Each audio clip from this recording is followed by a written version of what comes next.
kita akan coba bahas, maksud saya, adab-adab keluar rumah, diantaranya baca doa ini, dan insya Allah kita akan sebutkan hadis-hadisnya atau adab-adabnya. Baru kemudian kita kalau masih ada waktu masuk ke pasal ke-11, masalah zikir masuk dalam rumah dan adab-adabnya. Baik teman-teman sekalian, kalau adab ya keluar rumah, maka dianjurkan sekali untuk menggunakan kaki kanan.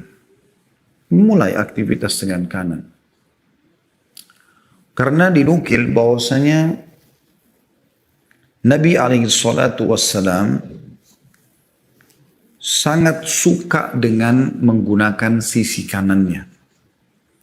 Dalam sebuah riwayat Aisyah radhiyallahu anha, tentu hadis ini riwayat Bukhari nomor 5926 ya. Dikatakan kanan Nabi sallallahu alaihi wasallam yu'jibuhu tayammunu fi tana'ulihi wa tarajjulihi wa tuhurihi wa fi sya'ni kulli. Nabi SAW sangat menyukai memulai dari sebelah kanan saat mengenakan sandal. Biasanya Anda kenakan sandal kapan? Waktu mau keluar kan? Mau beraktivitas. Menyisir rambut. Umumnya juga orang pada saat mau keluar sisir rambutnya. Bersuci. Anda bersih-bersih baru Anda keluar rumah kan?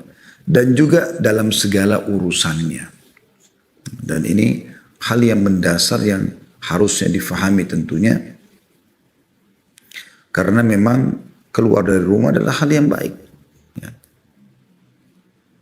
Kemudian termasuk yang perlu diperhatikan adalah zikir tadi yang baru kita baca. Membaca zikir keluar rumah. Rasulullah SAW bersabda, "Idza kharaja ar-rajulu min baitihi faqal." Kalau seandainya seseorang keluar dari rumahnya lalu dia membaca, "Bismillahi tawakkaltu 'ala Allahi la haula wa la quwata illa billah." Dengan menyebut nama Allah, aku berserah diri kepadanya. Tidak ada daya dan kekuatan kecuali milik Allah. Yang tadi sudah kita baca ya. Qal yuqalu hina idzin hudita wa kufita wa wukita. Fatanahha lahu syayatin fayaqulu lahu syaitanu akhar kaifa laka birajulin kad hudiya wa kufiya wa wukiya. Jika seseorang keluar dari rumahnya, saya ulangi kembali terjemahannya ya, hendaklah dia membaca zikir Bismillah dengan nama Allah, tawakkaltu 'ala Allah, aku berserah diri kepada Allah, la haula wa la quwata illa billah, tidak ada daya dan kekuatan kecuali milik Allah. Maka malaikat akan berkata kepada si pembaca tadi, sungguh kamu telah diberi petunjuk oleh Allah, dicukupkan dari segala keperluan, dan akan selalu dijaga dari semua keburukan. Perhatikan ya, ini malaikat memberikan jawaban kepada orang yang baca ini, bahwasanya kau telah diberi petunjuk oleh Allah. Karena kau bisa baca ini, maka kau dapat petunjuk dari Allah. Tidak semua orang membacanya. Orang banyak anggap remeh atau tidak menghafalnya. Kemudian segala kebutuhan akan dicukupi. Sekarang kau keluar dari keperluan apa? Sudah tercukupi dengan doa ini. Ditambah lagi, kau akan dijaga dari semua keburukan. Belum selesai teman-teman hadisnya. Apa kata Nabi SAW? Sehingga syaitan-syaitan tidak bisa mendekatinya. Dan syaitan yang lain berkata pada temannya, bagaimana mungkin kau bisa mencelakakan seseorang yang telah diberi petunjuk, dicukupkan, dan dijaga oleh Allah Azza wa Jalla. Hadis riwayat Abu Daud nomor 5095. Ini luar biasa doa ini. Luar biasa. Hafal mati teman-teman sekalian. Ajarkan, amalkan dan ajarkan kepada pasangan kita, kepada anak-anak kita, kepada teman-teman, kepada staf di kantor. Ajarkan mereka agar baca ini. Karena ini 3 jaminan langsung. Dapat petunjuk dari Allah, dipenuhi semua kebutuhan, dan dijaga dari segala keburukan. Kira-kira apa lagi yang syaitan mau lakukan? Makanya sangat jelas ya. Kata syaitan di sini Nabi SAW berikan kepada kita bocorannya ya. Dia mengatakan pada temannya syaitan yang lain, bagaimana bisa kita mengganggu lagi orang yang sudah diberi petunjuk dicukupkan kebutuhannya, dan juga diselamatkan dari segala keburukan. Tidak ada lagi pintunya syaitan. Itu luar biasa teman-teman sekalian. Ya. Jadi jangan sampai luput masalah ini. Dan syaitan ini selalu coba menggelincirkan maksud, dan banyak ayat Al-Quran yang sudah kita tahu, saya tidak panjang lebar bahas itu tentunya. Tapi syaitan berusaha menjadi musuh bebuyutan kita. Dia menggoda secara langsung, ya, atau dia menggunakan syaitan-syaitan manusia dari teman-temannya untuk mencelakakan kita. Baik itu penipuan, gunjing, ghibah, fitnah, kecelakaan, banyak sekali yang bisa terjadi tentunya. Tapi dengan kita membaca ini, maka kita akan secara otomatis terpenuhi segala kebutuhan kita. Nah ini luar biasa teman-teman. Kata Syekh Abdurrahman As-Sa'di, beliau mengatakan barang siapa yang berserah diri dan bersandar sepenuhnya hanya kepada Allah Azza wa Jalla dalam semua urusan agama dan dunianya, ya, maka Allah Subhanahu wa Ta'ala akan memenuhi kebutuhannya dan juga menolak keburukan darinya atau yang akan menimpa dirinya. Maka Allah pun akan memudahkan segala urusannya. Kalau doa, kalau yang lainnya tentang masalah tawakal itu cukup panjang ya. Saya pernah kalau tidak salah bahas tentang indahnya atau dahsyatnya tawakal kepada Allah gitu. Itu luar biasa gitu loh. Bagaimana orang kalau betul-betul bertawakal. Dan apa itu tawakal teman-teman sekalian? Artinya kita berikhtiar dulu, kemudian kita serahkan kepada Allah hasilnya. Dan tidak masuk dalam tawakal kalau seseorang belum berusaha, terus tiba-tiba saja main tawakal. Ini sudah panjang lebar pernah kita jelaskan di satu pertemuan khusus bahas masalah tawakal. Pernah ada sahabat begitu, dia tidak mengikat, dia mengatakan, ya Rasulullah, apakah aku ikat dulu untaku baru tawakal, atau aku lepaskan saja lalu aku tawakal? Kata Nabi SAW, ikat dulu baru kau tawakal. Kalau kita kunci dulu mobilmu, motormu, ikhtiar dulu kunci rumah, kemudian tawakal Allah. Nah kalau sudah tawakal, Allah jadi pencukup bagi. Nah ini penting sekali ya, untuk kita memperhatikan masalah ini tentunya. Kemudian doa yang kedua tadi, yang kita minta 4 hal ya. Allahumma inni a'udzubika minan adhilla aw udhalla. Ya Allah jangan sampai aku lindung kepadamu, jangan sampai aku sesat, aku disesatkan, atau aku disesatkan. Aw azilla aw uzalla, aku tergelincir atau aku menggelincirkan orang lain, maksudnya dalam kemaksiatan. Aw adlima aw udlam, atau aku berbuat kezaliman atau aku dizalimi. Aw ajhala aw ujalu alayya, atau aku membodohi aku atau dibodohi oleh orang lain. Ini hadisnya adalah dinukil dari Ummu Salamah radhiyallahu anha, istri Nabi SAW. Beliau berkata, ma kharajan Nabi SAW min baiti qattun illa rafa'a tarafuhu ila as-sama' faqala. Tidak pernah Nabi SAW keluar satu kali pun tidak pernah keluar dari rumah, kecuali beliau selalu mengangkat matanya ke langit sambil membaca. Ini yang dia baca tadi, doa itu. Allahumma inni a'udzubika an adhilla aw udhalla. Ya Allah, aku berlindung kepadamu jangan sampai aku menyesatkan atau aku disesatkan, au azilla au uzalla, atau aku tergelincir atau aku menggelincirkan orang lain, au adlima au udlam, atau aku mendalimi atau aku didalimi, au ajhala au yujhalu alayya, atau aku membodohi atau aku dibodohi oleh orang lain. Hadis ini riwayat Abu Daud nomor 5094. Ini luar biasa. Ya, ini luar biasa gitu. Kemudian teman-teman sekalian yang ketiga, keluar dengan niat ketaatan. Ini penting juga ini. Jangan pernah teman-teman lanjutkan langkah kaki Anda kalau Anda niatnya kemaksiatan. Stop di situ. Kata Nabi SAW, innamal a'malu binniyat. Semua orang sesuai dengan niatnya. Maka usahakan semua yang kita ingin aktivitaskan pada hari itu adalah kebaikan. Dan kebaikan yang dipandang baik oleh Allah dan Rasulnya. Tidak ada yang lain. Walaupun baik di seluruh mata manusia, tapi kalau di mata Allah SWT buruk, jangan. Anda mau transaksi haram, Anda mau apa saja, niatnya berhentikan. Makanya kata Nabi SAW, siapa yang bernazar taat kepada Allah, lakukan. Dan siapa yang bernazar maksiat kepada Allah, batalkan. Ya. Karena maksiat itu teman-teman seperti racun. Anda minum sedikit atau banyak bisa mematikan buat Anda. Dan kalaupun Anda minum cuma setetes racun, sebenarnya dia bisa disterilkan misalnya dengan susu misalnya. Tapi nggak cukup dengan setetes susu. Harus dengan mungkin segentong susu baru bisa mengalahkan setetes racun itu. Maksiat itu bahaya sekali. Tentu semoga Allah SWT maafkan yang lalu-lalu. Kita kalau sedang bahas seperti ini, kita bicara ke depan. Karena saya sama Anda mungkin tidak luput dari maksiat kepada Allah SWT. Tapi kita coba memperbaiki diri kita menjadi orang yang lebih baik, lebih dekat kepada Allah Subhanahu wa taala, bertobat dan istighfar dan coba berusaha tidak mengulanginya. Oleh karena itu kalau keluar rumah teman-teman niatnya baik. Niat silaturahim keluarga, niat membantu orang, niat mencari rezeki yang halal, ya.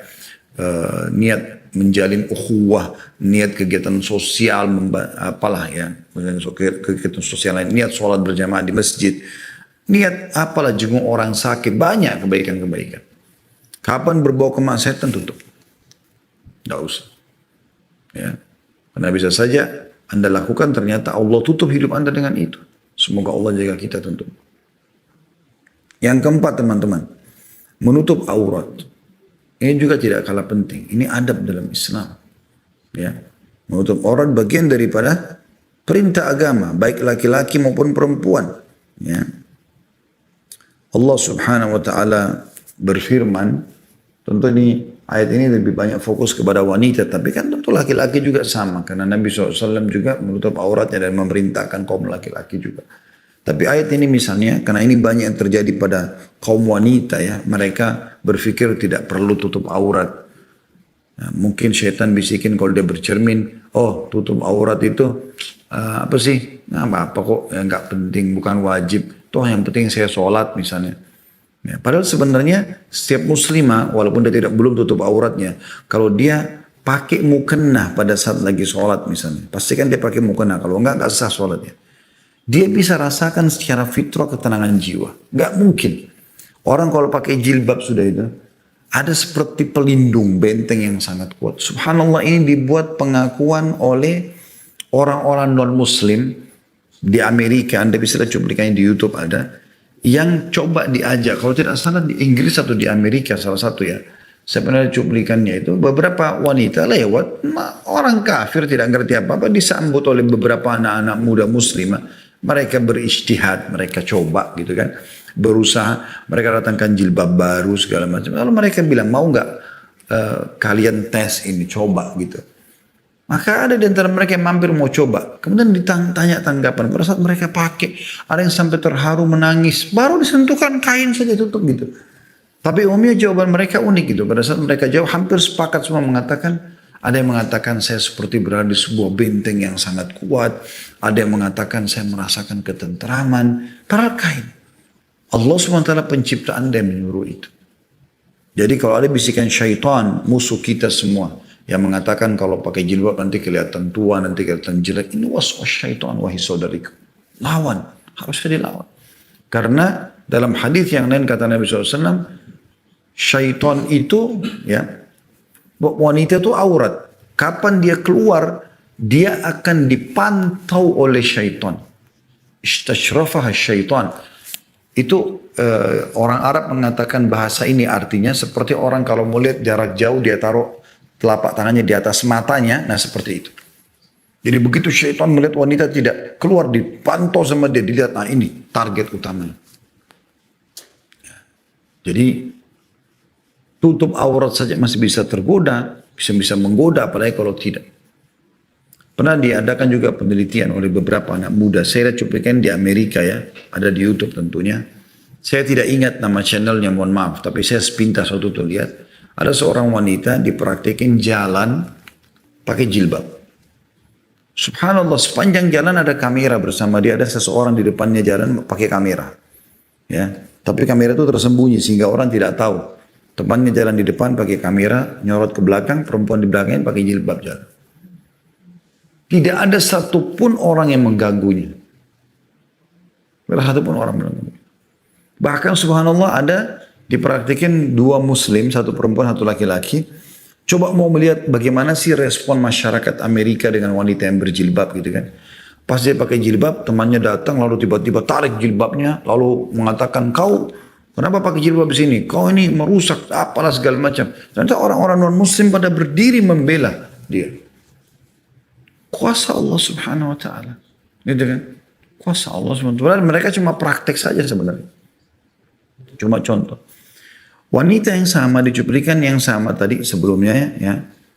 Dia jalan tidak pakai hijab. Sepanjang jalan itu bolak-balik laki-laki mengganggunya. Dan ini subhanallah apa yang Allah SWT sebutkan dalam Al-Quran. Dzalika adna alla yu'dzain.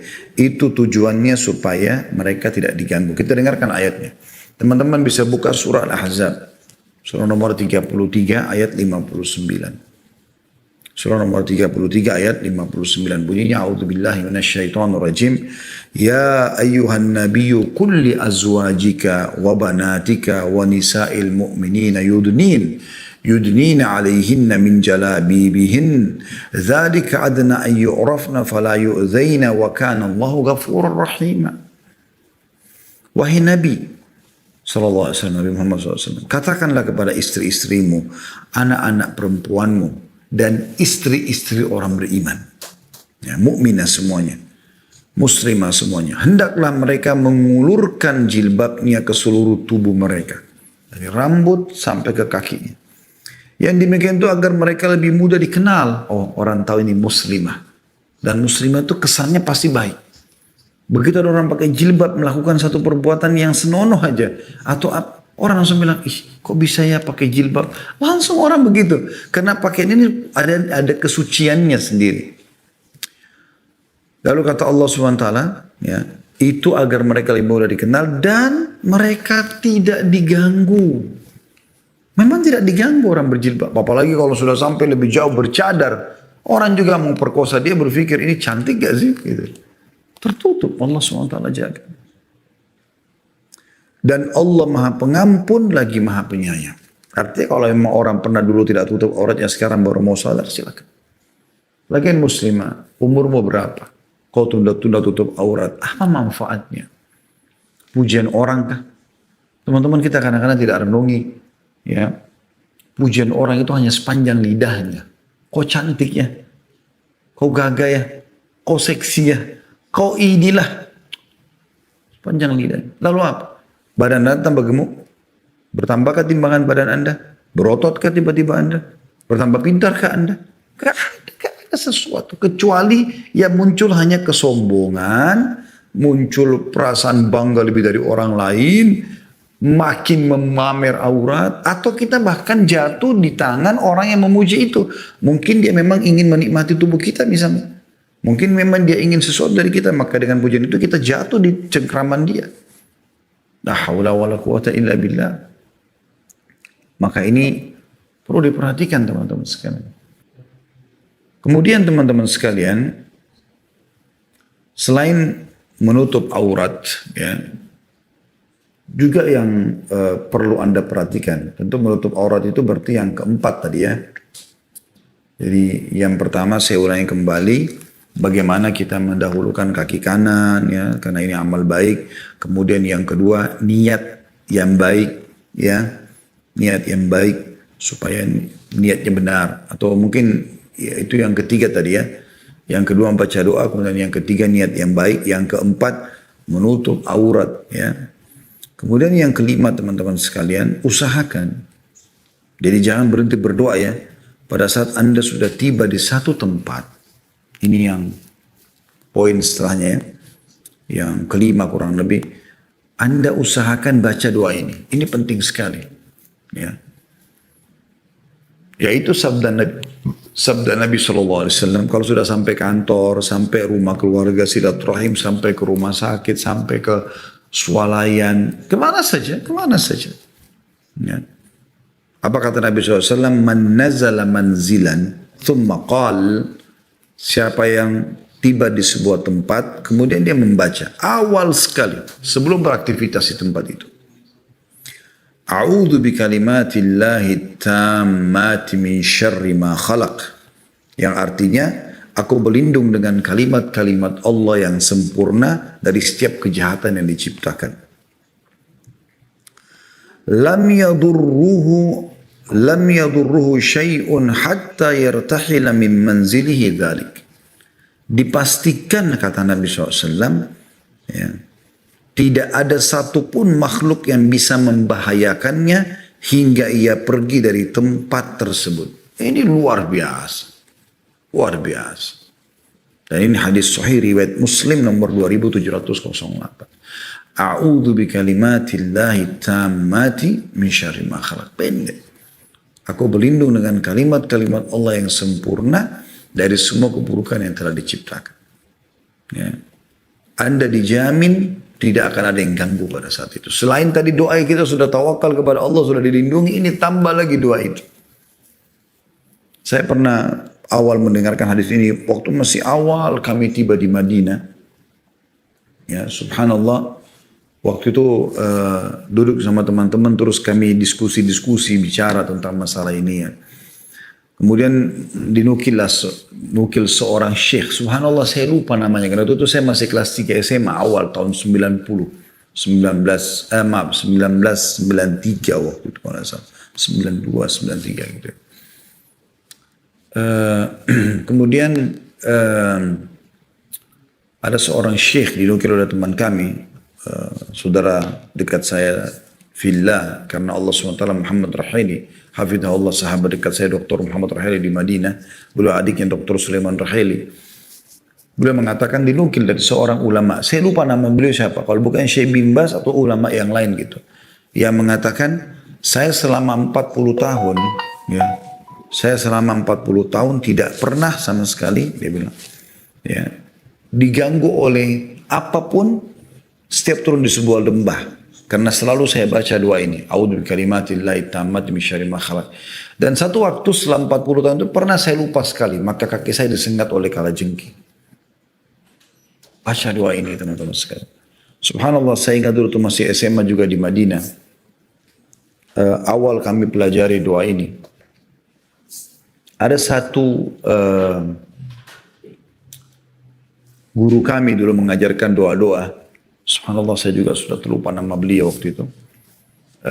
Dia mengatakan, pada saat sudah mengajar kami doa ini, dia mengatakan, saudaraku, anak-anakku itu beliau kadang-kadang kita masih SMA, beliau sudah Masya Allah berumah tangga, beliau mengatakan, saran saya doa ini diamalkan bukan hanya sekedar keluar rumah. Bukan hanya sekedar mampir di sebuah tempat. Tapi coba kalian baca, misal dari kamar ke ruang tamu, dalam rumah. Dari ruang tamu ke teras depan, ke taman, ke manalah garasi. Baca. Karena jawabannya atau hasilnya, janjinya adalah, kalau kita baca di satu tempat, kita akan aman di tempat itu. Tidak akan ada bisa ganggu sampai kita tinggalkan tempat itu. Artinya kalau kita baca teman-teman, kita ikat diri kita setiap kali kita putar di lokasi tempat rumah kita saja. Atau dari lantai 1 ke lantai 2 kantor, atau lantai 10, atau kita ke parkiran, gak akan ada yang ganggu kita. Karena setiap baca doa itu di situ dia aman. Kita pindah lagi satu tempat, kita baca, kita aman lagi. Aman terus gitu. Ini janji. Ya. Amalkan teman-teman sekalian. Sayang sekali. Sayang sekali Anda tidak amalkan ini. Ada tadi saya minta sama teman-teman tim untuk datangkan dan sudah ada alhamdulillah. Saya sarankan teman-teman yang belum berhijab, ya karena tadi salah satu adabnya keluar rumah adalah menutup aurat ya. Bagi Anda akhwat yang belum berminat untuk berhijab atau Anda laki-laki pun di sini ataupun perempuan yang sudah berhijab, kalau perempuan atau ada laki-laki ingin membagi-bagikan buku yang bermanfaat, ini saya sarankan. Wahai ukhti, kenapa engkau tidak berjilbab? Buku ini kecil sekali. Ya. Tapi Masya Allah banyak sekali gambaran-gambaran yang beliau berikan di sini. Penulisnya Abu Muhammad Ibnu Salih bin Hasbullah. Judulnya kenapa, wahai ukhti, kenapa engkau tidak berjilbab? Harumnya surga tidak akan tercium oleh mereka yang tidak istiqomah dengan syariat Allah. Ya. Di sini banyak sekali dinukil dalil-dalil gitu kan, kemudian perkataan para ulama gitu, kemudian beberapa pertanyaan syubhat kemudian dijawab ya, seperti itulah kurang lebih. Allahu alam, ini adalah hal yang insya Allah sangat bagus, harganya pun sangat terjangkau. Anda coba beli ya, mungkin kalau tidak salah sekitar 10.000 rupiah atau sekian paling mahal 15.000, sekitar begitu ya. Anggaplah 10.000, kalau Anda beli 100 buku pun, biasanya satu blok 100 buku, itu hanya 1 juta rupiah. Anda bagikan ke 100 orang. Saya dulu punya seorang teman dekat ya, Ali namanya Arimi, dosen di Ummul Qura. Pernah jadi dosen di Indonesia. Seingat saya dulu, saya tidak tahu keadaan beliau sekarang bagaimana karena sudah lama tidak kontak setelah terhapus nomor-nomor di handphone saya waktu itu. Saya juga tidak tahu alamat beliau sekarang di mana. Tapi waktu itu pernah bertugas di Indonesia menjadi dosen 4 tahun di Makassar. Ada satu perbuatan yang menarik saya pernah lihat. Saya bicara lingkup yang saya tahu pada saat itu ya. Saya tidak tahu keadaannya sekarang seperti apa. Yang jelas pada saat itu dia setiap keluar sama istrinya kebetulan juga orang Saudi, itu dia selalu taruh buku terjemahan di tas istrinya. Jadi kalau dia jalan ke mall, dia jalan kemana-mana, selalu diambil dan dia tanya pegawai di situ, pegawai di mall, penjual buah, muslimah kah? Ya. Assalamualaikum, salam. Muslimah, iya. Kenapa? Dia bilang saya mau kasih buku, bisa terima, bisa bahasa Indonesia sedikit boleh. Dia ya dikasih buku. Semua orang kan mau terima.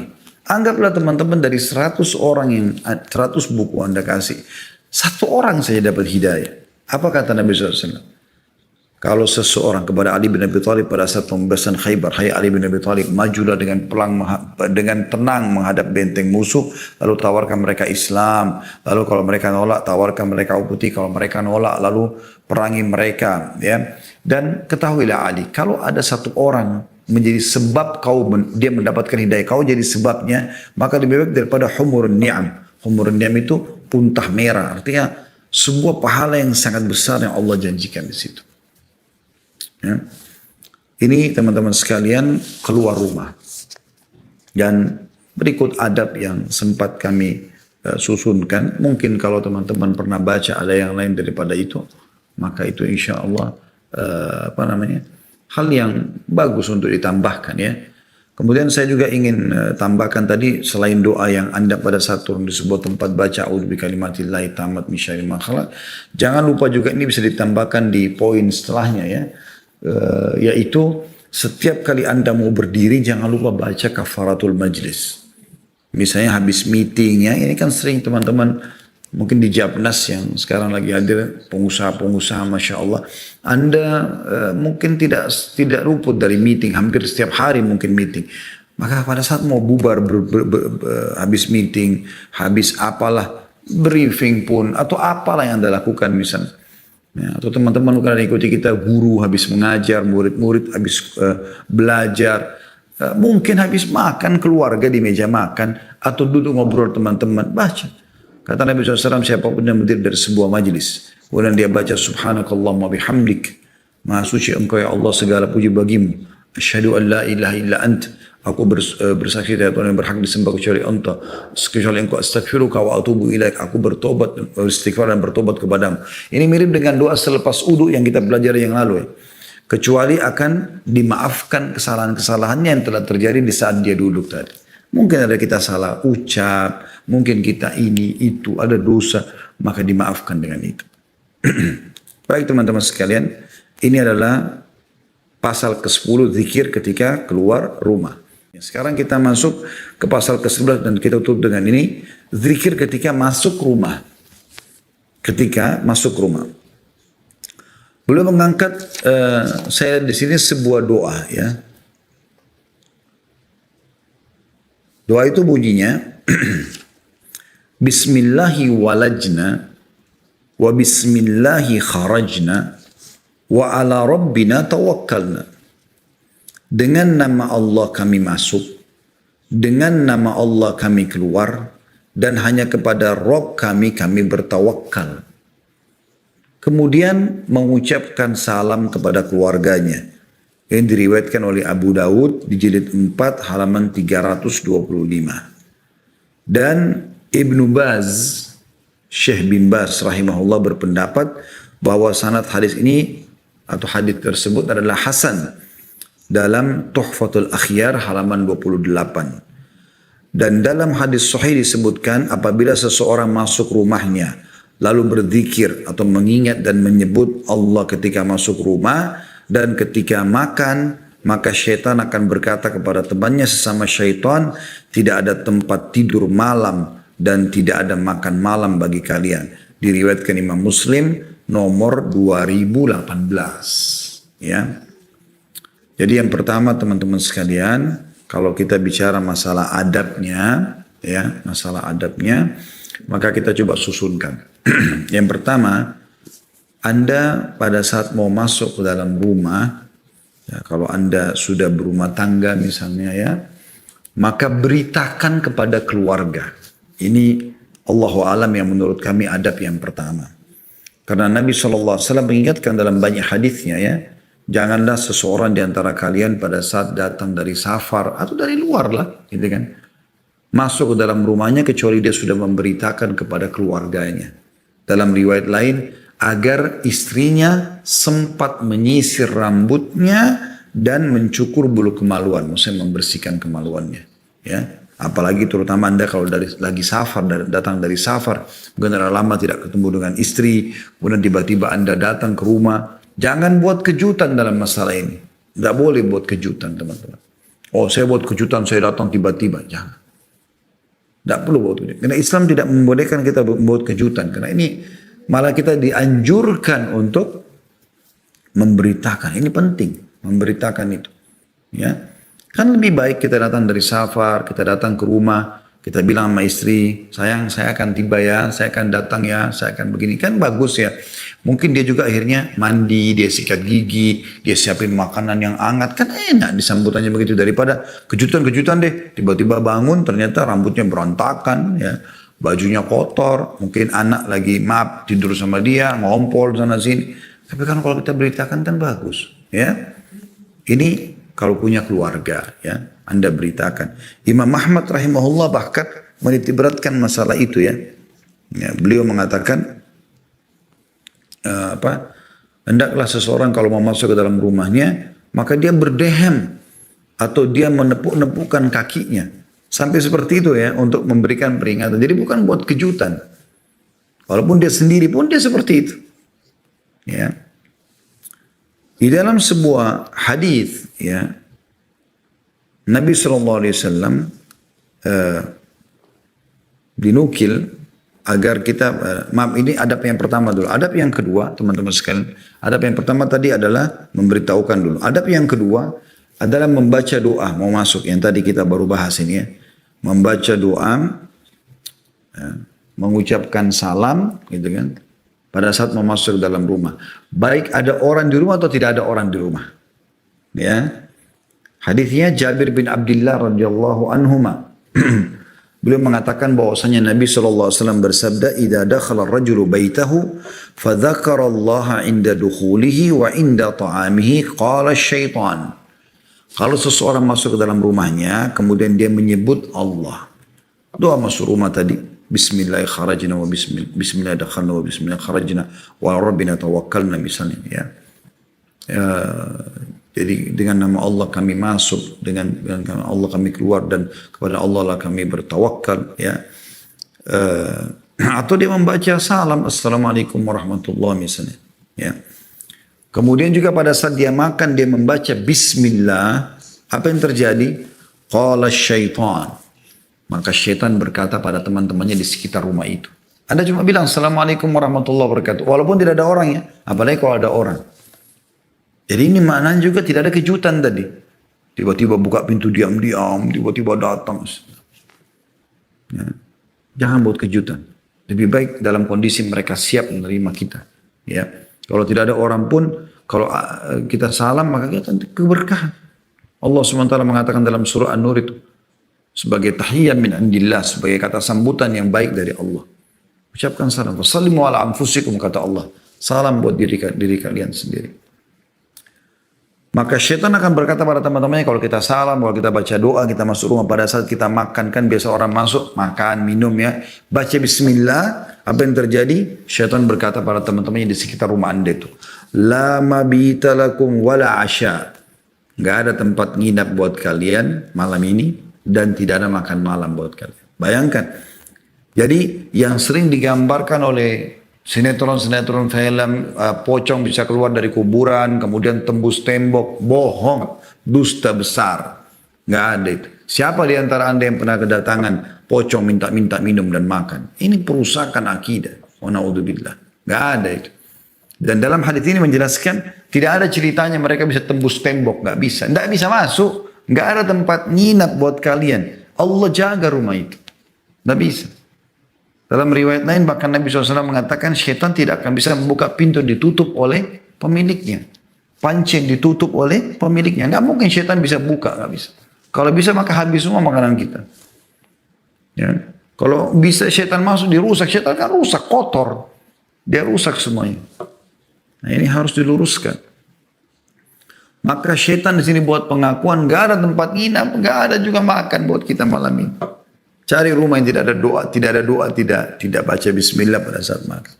Wa idza dakhala falam yadhkurillah inda dukhulihi qala syaitan adraktumul mabit. Kalau dia datang rumah, dia masuk ke dalam rumahnya dan dia tidak menyebut nama Allah, tidak salam, tidak baca doa, maka syaitan langsung berkata pada teman-temannya, kalian dapat tempat nginap. Wa idza lam yadhkurillah 'inda ta'amihi qala adraktumul mabita wal 'asha. Dan kalau dia makan dia lupa baca bismillah, main langsung saja buka kulkas, minum teguk. Ya, sudah tidak duduk, sunnah Nabi duduk minum dan makan, berdiri teguk, tidak baca bismillah, tambah lagi tangan kiri, tambah panen syaitan. Tambah panen syaitan. Ya. Maka kalau dia datang ke rumahnya, tidak salam, ya, syaitan bilang ada tempat nginap nih, bisa kita masuk. Di rumah situ ada penjahat, akan mengganggu anda, membuat mimpi anda buruk, bisa membuat anda berpikir maksiat dan segala macam. Dan kalau anda tidak baca bismillah pada saat makan dan minum, ya, ada juga pakai tangan kanan. Anda jangan pakai tangan kiri. Udah nggak baca bismillah, tangan kiri. Syaitan bilang sambil senang sama teman-temannya, dapat tempat nginap, dapat makanan. Sementara Nabi SAW mengingatkan kepada kita, tidak boleh kita berbagi makanan dengan syaitan. Sampai kata Nabi SAW, kalau makanan kalian jatuh, masih bisa dibersihkan. Bukan air, bukan cair ya. Kerupuk, tempe, masih bisa dibersihkan. Diambil. Bersihkanlah dan makanlah. Jangan biarkan sepotong pun buat syaitan. Nggak boleh. Kita dilarang gitu. Ya. Maka ini penting sekali teman-teman sekalian. Ya. Ini yang kedua, membaca doa. Yang ketiga teman-teman sekalian, adabnya adalah Anda mendahulukan ya, semampunya bersiwak. Anda mendahulukan semampunya bersiwak. Ya.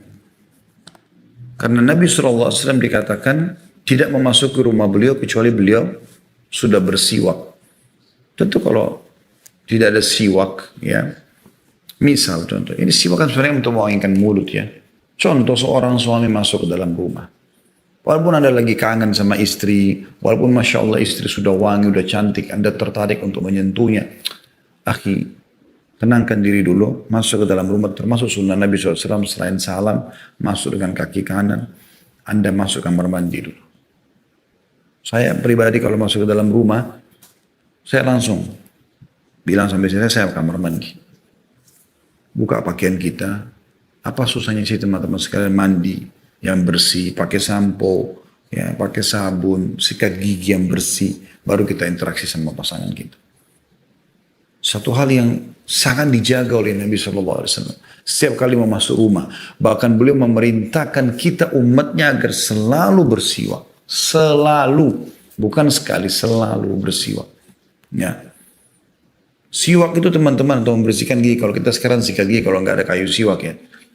Kalau saya tanya Anda, berapa kali Anda bersiwak sehari? Kalau ada di antara Anda yang mengatakan 3 kali sehari, mungkin kita anggap sudah top itu. Ya. Tapi tahukah Anda teman-teman sekalian, kalau dalam Islam kita dianjurkan untuk bersiwak ya puluhan kali sehari. Puluhan kali. Untuk menjaga bau mulut, interaksi sama orang, interaksi sama istri, interaksi sama suami, interaksi dengan anak, interaksi sama masyarakat, komunitas kita. Apa kata Nabi SAW? Laula an asyukka ala ummati la amartuhum bisiwaki inda kulli sholah. Riwayat lain inda kulli wudu. Kalau aku tidak beratkan umatku, aku suruh mereka bersiwak setiap kali mau sholat. Sholat yang wajib berapa? 5 kali. Berarti minimal 5 kali Anda bersiwak, 5 kali Anda sikat gigi. Ya. Kalau setiap riwayatnya, setiap uduk berapa kali Anda uduk sehari? Kalau ini Anda uduk, belum lagi kita bicara sholat sunnah, kita bicara sholat aja deh. Kalau 5 waktu sholat, subuh, duhur, asar, maghrib, isya, berarti 5 kali Anda sikat gigi ya. Atau bersiwak. Baik, ini 5. Kalau kita bicara sholat sunnah rawatib yang mendampingi sholat wajib. Ada qobliyah subuh. Kita anggap ini jempol saya sholat subuh misalnya 2 rakaat. Ada qobliyah subuh 2 rakaat. Berarti Anda bersiwak lagi di sini. 5 kali tambah 6. Ya, tambah 1 jadi 6. Kemudian ada qobliyah duhur. Ada 4. Ya. Ada 4 rakaat di sini. Berarti 2 rakaat salam, 2 rakaat salam. Berarti ditambah 2 ya. 2 kali bersiwak. Kena 4 rakaat. Berarti 6 tambah 2, 8. Ada ba'diyah duhur 4 rakaat. Bertambah lagi 2 kali, 10. Ada qobliyah asar 4 rakaat. Berarti 12 kali bersiwak. Ada qobliyah maghrib, berarti 13. Ada ba'diyah maghrib, 14. Ada qobliyah isya, 15. Ada ba'diyah isya, 16. 16 kali sikat gigi. 16 kali bersiwak. Itu baru sholat wajib dan sunnah rawatibnya. Baik, 16 kali ya. Kalau sholat tahajud, kita punya 11 rakaat. 8 rakaat itu kita 2 rakaat salam, 2 rakaat salam, 2 rakaat salam, 2 rakaat salam. Ini kan 8 rakaatnya, berarti 4 kali bersiwak. Setiap 2 rakaat salam, 4 kali siwak. Tadi 16 disimpan ya, 16 itu. Sekarang tambah tahajudnya 8 rakaat berarti 4 kali siwak. Karena setiap 2 rakaat 1 kali siwak. Berarti tambah 4, 16 tadi menjadi 20 kali. Witirnya 2 rakaat dan 1 berarti 2 kali siwak. Berarti 23 kali. Tambah sholat duha. Sholat duha tidak ada batasannya sebenarnya. Tapi umumnya orang kerjakan antara 2 sampai 12 rakaat kan gitu. Anggap kita ambil jumlah maksimal 12 rakaat misalnya. Berarti setiap 2 rakaat Anda salam siwak 1 kali. Berarti kan 6 kali Anda bersiwak. Tadi sudah 23 kalau nggak salah tadi ya. Berarti tambah 6 di sini. Berarti sudah 29. Belum sholat tahiyat masjid, belum sholat wudu, belum sholat taubat, belum sholat istikharah. Terlalu banyak. Ya. Berarti puluhan kali. Dan sunnah yang terakhir Nabi SAW amalkan pada saat beliau meninggal adalah bersiwak. Sampai beliau sudah sangat lemas dan tersandar di dada Aisyah radhiyallahu anha, maka beliau melihat Abdurrahman iparnya masuk, adiknya Aisyah radhiyallahu anha majma'in, masuk dalam rumah dan di depan mata Nabi lagi bersiwak. Mata Nabi ke siwak itu. Maka Aisyah langsung paham, mengatakan, ya Rasulullah, Anda ingin siwak itu? Nabi SAW cuma bisa mengangguk karena sudah lemas kan. Maka Aisyah pun meminta dari Abdurrahman, dipotong yang bekasnya Abdurrahman, lalu dicacakan kembali, kemudian disiwakkan di mulut beliau. Setelah itu beliau mengatakan, bari rafiqul a'la. Beliau mengatakan, aku pilih tempat yang tertinggi, bertemu dengan Allah SWT. Lalu beliau meninggal dunia sallallahu alaihi wasallam. Akhir sunnahnya sallallahu alaihi wasallam adalah siwak. Bersih-bersih teman-teman masuk rumah. Bersih-bersih. Ya. Itu juga hal yang baik gitu. Sebagai penutup saya tambahkan teman-teman sekalian, rumah juga ini harusnya Anda jaga. Suami istri harus menjaga kebersihannya, kerapiannya. Itu bagian daripada agama kita.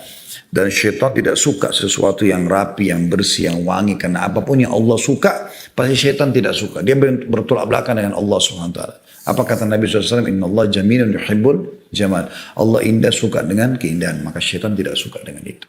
Maka rumah yang berantakan, yang bau, yang kotor, orangnya juga jorok. Udah berkumpul semua keburukan padanya. Tapi orang yang bersih, orang yang rapi, orang yang wangi, rumahnya, kendaraannya, ya lingkungannya, itu adalah hal yang luar biasa. Dan anak-anak juga terbiasa dengan itu nanti. Maka ini bagian daripada agama Allah Subhanahu wa taala. Allahu a'lam.